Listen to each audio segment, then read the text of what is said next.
Hello, you puppy dog. I'm not feeling very well today. I don't know if I picked something up from the calves because some of them can be transferable.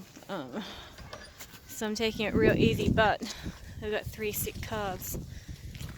So I've got to bottle feed them or tube feed them some electrolytes. Because if they don't get any liquids in them, they could get really sick and possibly die. So I'm heading out to do that now. Hopefully they perk up a bit. We've been super worried about Wild Thing, but she seems to be doing okay even in the cold. It's the cold that we're concerned about, not her being out in the grass or with the boys. But it's become really cold. Tomorrow's going to be 8 degrees. It's about 42 Fahrenheit. So for us, 8 degrees is super cold. I've got my snow jacket on. I know it gets colder in other parts of the world, but 8 degrees is just ridiculous for me. In the heart of winter we might get down to 4 or 5 degrees as a top, but that's only extreme and only a few times during the year. So generally it's 8, but my body's still adjusting big time. This here is Smoochy Moochie.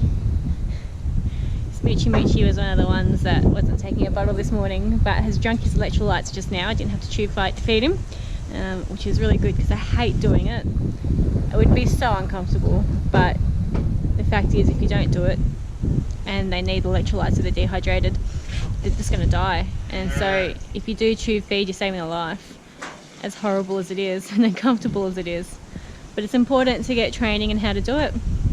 We were so lucky that the vet had come out and he was willing to come and educate, and he taught me how to tube feed, he taught me how to give injections under the skin, and he taught me how to give injections into the muscles. So it was really awesome. He said to us, if you want to raise calves, you need to know how to do this. And that's true. I just didn't expect for that advice to come freely from a vet. So yeah, I feel very blessed that he came out here on Saturday, even though it wasn't successful in saving the calf that was sick.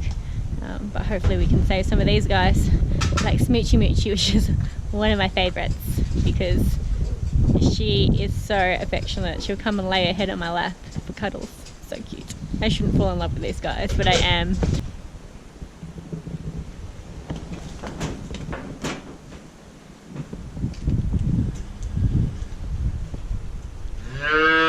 Moo.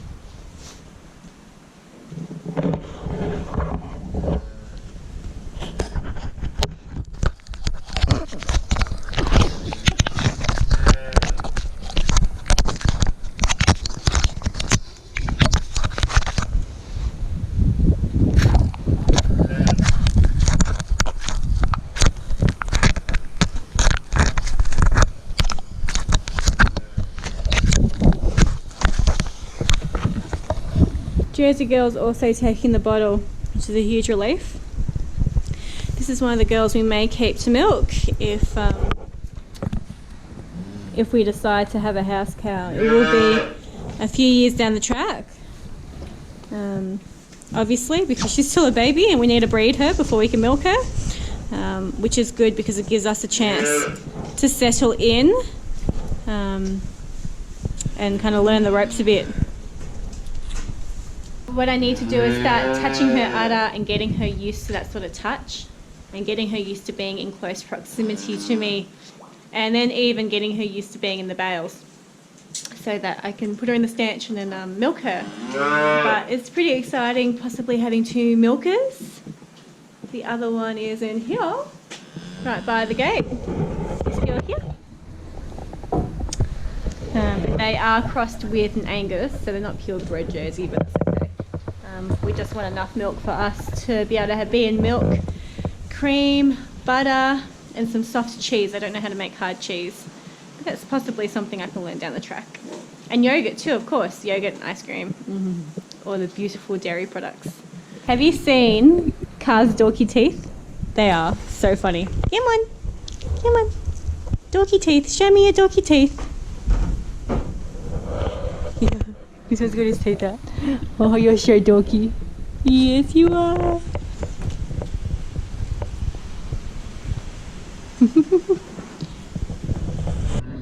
So this is another affectionate one here. It's always been a slow drinker, but she refused to take her bottle today. Didn't ya? So hopefully she'll drink a bottle of electrolytes. If not, tube it is.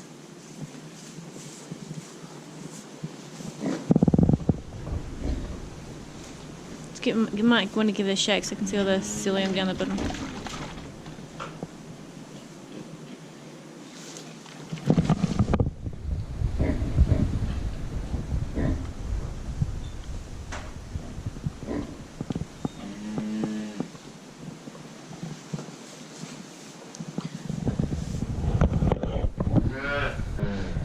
What we keep being told by everyone who's had calves before is that it's not the viruses that are going to kill these guys, it's dehydration. So as soon as they stop drinking their bottle, their milk, or they've got severe diarrhea or scours, then we give them a bottle of electrolytes and hold off the milk. Since we've done the flush with the 3 bottles of electrolytes when they first came in, we were only giving them 1 bottle of electrolytes and then putting them back on milk and seeing how they go. And so far, everyone's been fine to go back onto milk, except for the Jersey girl. She's had to have electrolytes a couple of times. So we're just keeping an eye on her.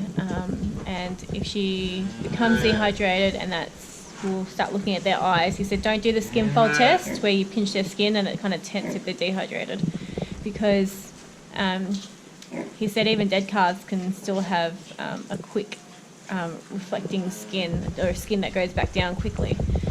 So he said the best way to see if your calf is dehydrated is to see if the eyes are sunken, and it's incredibly obvious. I don't have anyone to show you today, thankfully, but when you've got a calf that won't stand up, is not drinking a bottle, you look at their eyes and you can see that they are severely sunken, and you really need to act real quick, because when we lost that calf, we lost her in less than 12 hours.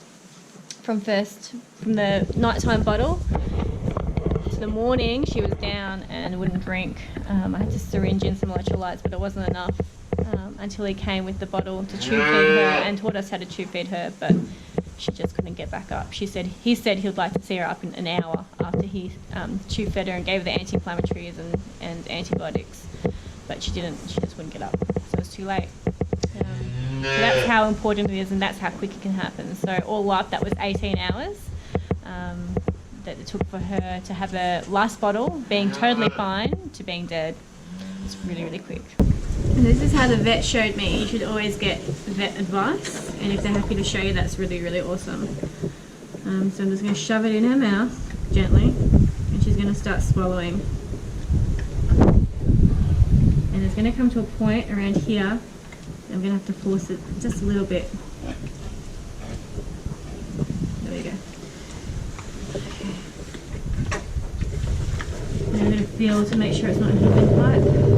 Feel that.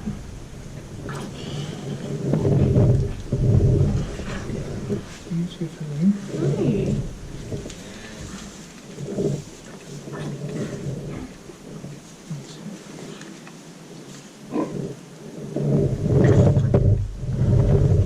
Feel it when I move up and down. I can feel it's on the windpipe. I'm going to move my bottle to the open position, and then I just pour it in.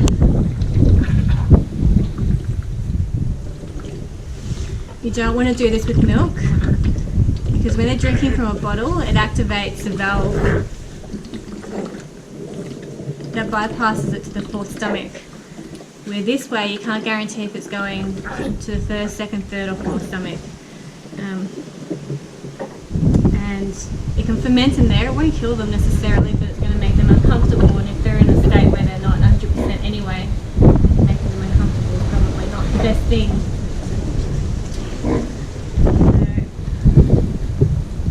So it's empty now, so I'm just going to switch it off, kink the hose and pull out. Sorry, sweetheart. There we go. So that was electrolytes that should rehydrate her, and hopefully she'll take her bottle at dinner time.